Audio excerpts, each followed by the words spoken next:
Joining us this morning, Brian Whitmore, a senior fellow at the Atlantic Council in D.C. He's a specialist in Russian affairs. Brian, good morning. Thanks for being with us. We wanted to know how Russia is responding to President Biden calling for a war crimes trial against Putin.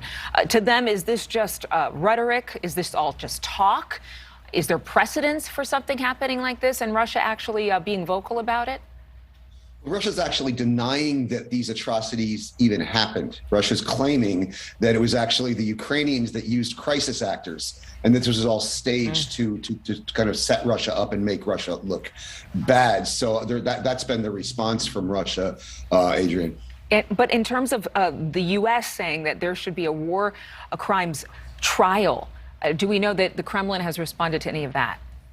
I haven't seen the Kremlin response yet this morning, Adrienne, but the Kremlin, last time President Biden said that Putin was a war criminal, the Kremlin's response was that this was unforgivable and was going to damage our relations. I'm not sure our relations could be damaged any further. But I'd like to say, Adrienne, I think the president's absolutely right to call for a war crimes tribunal. I mean, if you see the execution of civilians, the bombing of maternity clinics, churches, schools, the killing of children, the killing of women while they're giving birth. If these things are not war crimes, I just don't know what is. Well, so I think the president is absolutely right to call for a war crimes tribunal.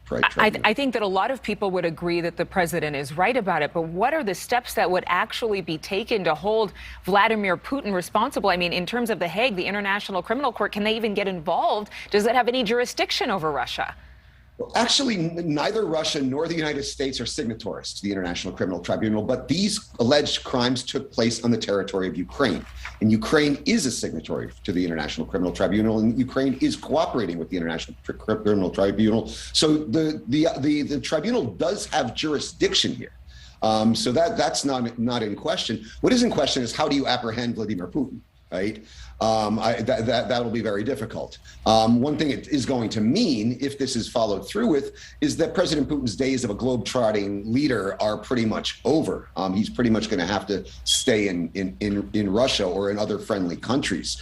But no, the International Criminal Tribunal does have jurisdiction here. Ukraine is a signatory, and the crimes took place on Ukrainian territory. But you think that he's actually already under somewhat of a house arrest, or at least a national arrest by, you think that there's so much outrage that people will say, nope, you can't come if he decides to go to the Maldives or Turks and Caicos or, I don't know, Bali? Well, if he is indicted by the International Criminal Tribunal and he leaves Russia, he risks being apprehended. As long as he stays in Russia or in friendly countries like Belarus, which is effectively a Russian client, then he's safe. I don't know about the Maldives or Caicos, but he certainly can't go to Europe anymore. And I think this is a function of that if he ventures into these countries, he risks arrest. And again, this is going to hurt not just President Putin, but the entire Russian elite. They're really fond of their jet-setting lifestyles. They're fond of their villas in the south of France, and they're fond of taking their family shopping in London. These days are over now.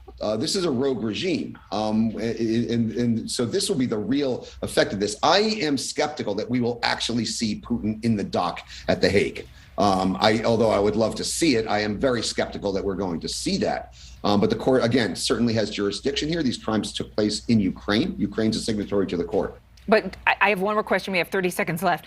To think that the most powerful, some of the wealthiest people in the world, including Putin, with wherever his funds are, his money is, would just sit and take this seems inconceivable to me, just as an everyday person.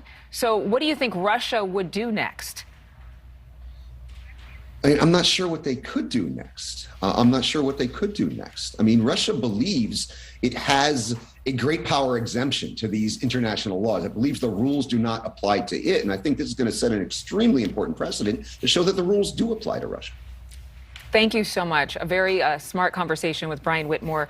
Again, I think a lot of people are thinking these things. I'm just hoping to hold the mic for them and get some answers here. And I appreciate your time. Thank you. Thank you so much for watching. Make sure to click on the red subscribe button below so you can get more of NewsNation's fact-driven, unbiased coverage.